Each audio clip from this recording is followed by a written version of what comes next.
Have you ever opened a supposedly elite men's mastery channel expecting insight into authentic attraction, only to feel slapped by a wall of venom the instant the video starts? 1 second the host promises ironclad confidence, the next he's spitting out words like whores, garbage, subhuman. You scroll the comments and see the same infection spreading, thousands of upvotes cheering each insult. That collision, big promise, bigger hatred, creates a weird chemical burn behind your ribs. You came looking for guidance and walked into a riot. Why is that happening, and why does it matter to you right now, this very night before your head hits the pillow? Because the thoughts you absorb this week will write the scripts you enact next week. Every phrase you internalize becomes a microprogram controlling tone of voice, eye contact, risk tolerance, even the way your shoulders roll when you take a step. If those phrases drip with contempt, you will breathe contempt into every interaction whether you mean to or not, and that single trait will repel the very connection you claim to want.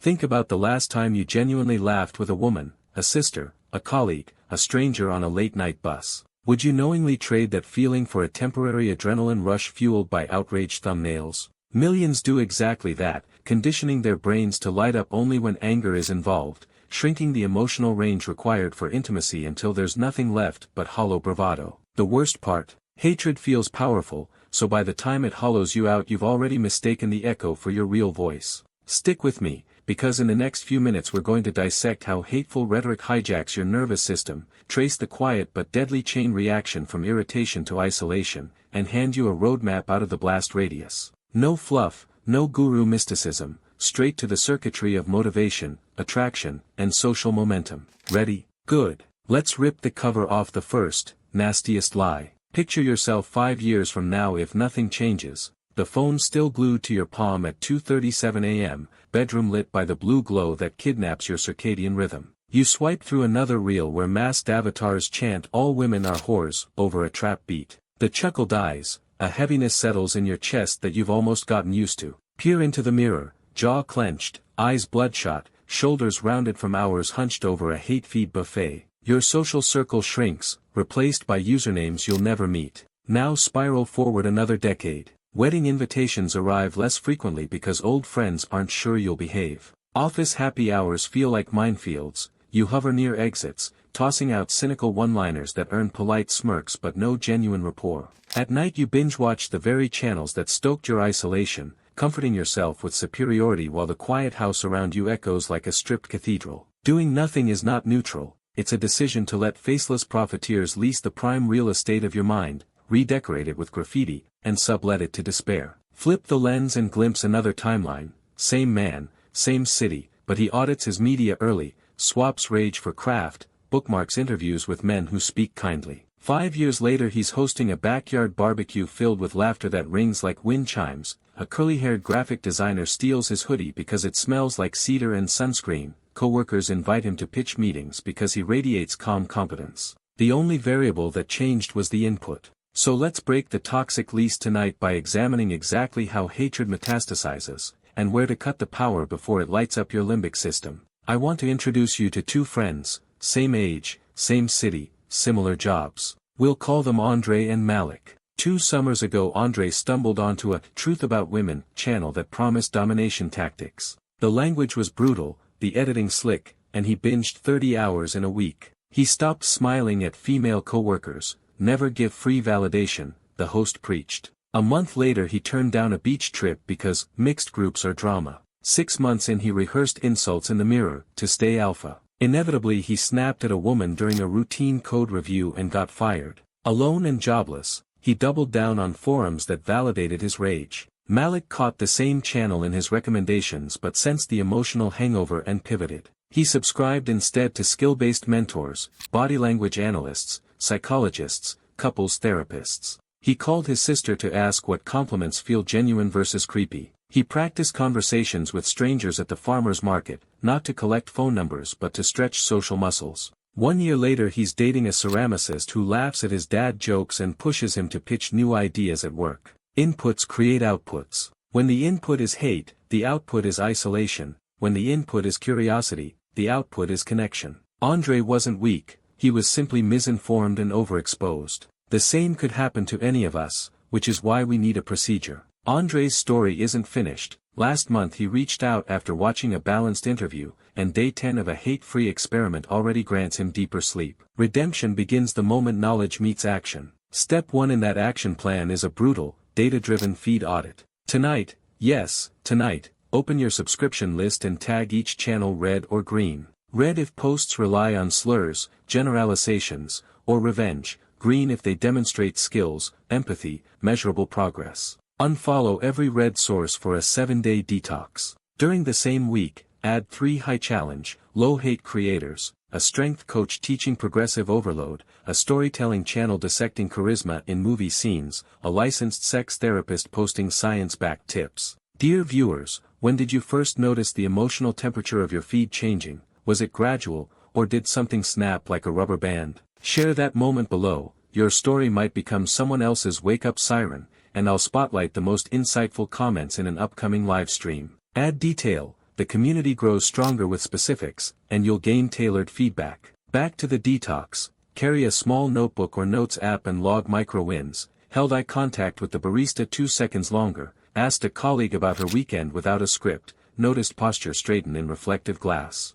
Micro wins prove progress before doubt can shout them down. By day 7 you'll know confidence and contempt are not welded together, they repel. And here's the secret, the clear space in your head is fertile soil. Plant curiosity, plant skill, plant compassion, and watch opportunity sprout where fear once lived. Those myths sound reasonable at first. A real man never shows vulnerability. Good women don't like casual fun. If she laughs too loud she's attention-seeking. They echo from locker rooms, sitcom punchlines, even well-meaning relatives. Ignore them and a new loop begins, not of hate but of illusion. You'll walk into dates armed with checklists, expecting contradictions, angelic and adventurous, submissive yet independent, modest yet wild and private. Inevitably she fails the impossible rubric, and disappointment curdles into cynicism. Certainty is a mirage. Relationships are jazz, not sheet music. Rewind. How many conversations fizzled because you were scanning for red flags instead of listening?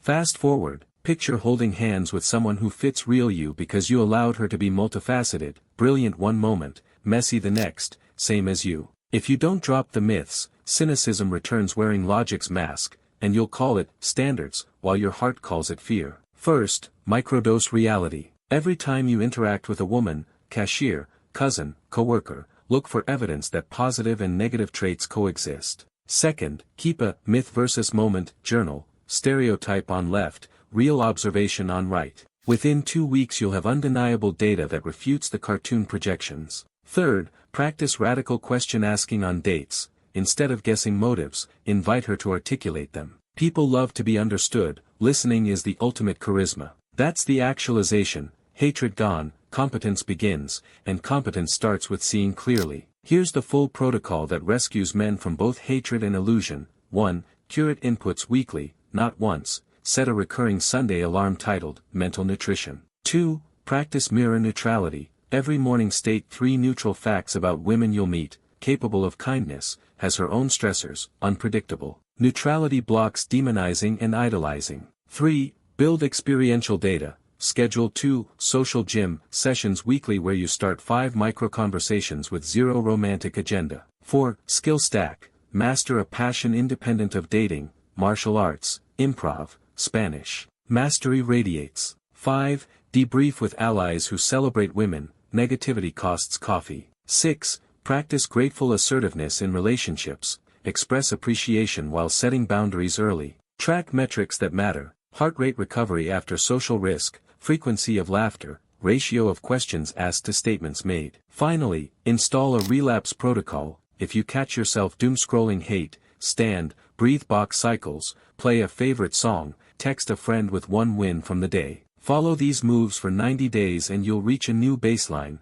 calm, engaged, resilient. Hate merchants will sound like static, and myths will fade like fog at sunrise. At that stage, you won't need gimmicks. Your presence will communicate what scripted tricks can only imitate. Now picture an alternate future built on those 90 days. You enter a networking mixer, shoulders loosen, breath steady. A woman shares a wild cycling story, you laugh, riff, exchange playlists, part without pressure, yet your phone buzzes later with her message because authenticity is rare and she felt it. At home you jot the evening as another win, data that confidence attracts organically. The next morning you film a short clip sharing the insight and drop it in our comments, paying forward momentum. That's the ecosystem we're building, a loop where each subscriber gains and gifts value. When you interact, like, comment, subscribe, you train the algorithm to serve you more content that values skill over scorn. It's immediate ROI, your click is a vote for the education hitting your feed tomorrow. I track questions in the comments and design future episodes around them.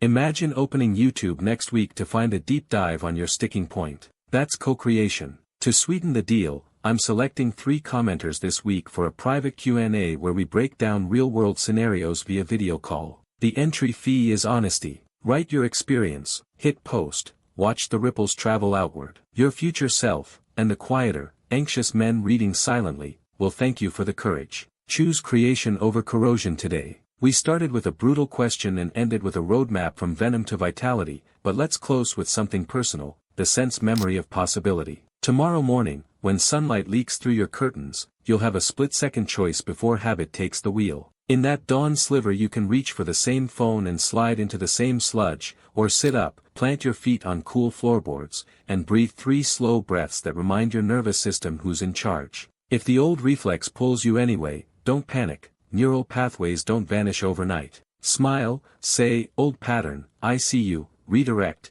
and watch one 5-minute tutorial on something tangible, knots for camping, 5 Spanish phrases, kettlebell swing form. Then act immediately, practice the knot, greet the neighbor in Spanish, knock out 15 swings. Motion is the antidote to emotion. Hate grows strongest in still water, swirl it with purposeful action and it dilutes. Within a month these micro-acts compound, but only if you start within 24 hours. Set a calendar reminder for the time your discipline wobbles, late afternoon slump, post-gym fatigue. Title it, Choose Momentum, and in the notes paste the 6-step protocol. Future you, tired, hungry, tempted, will receive a lifeline from present you, a timeline-crossing handshake that says, keep going, brother, the work is worth it. And when that reminder saves the day, come back and tell us. Post the story so the ripple widens. I'll be reading, responding, celebrating. You have the audit, the myth journal, the social gym, and the relapse plan. You have a community ready to amplify your victories. Most of all, you have choice, an ancient freedom no algorithm can delete.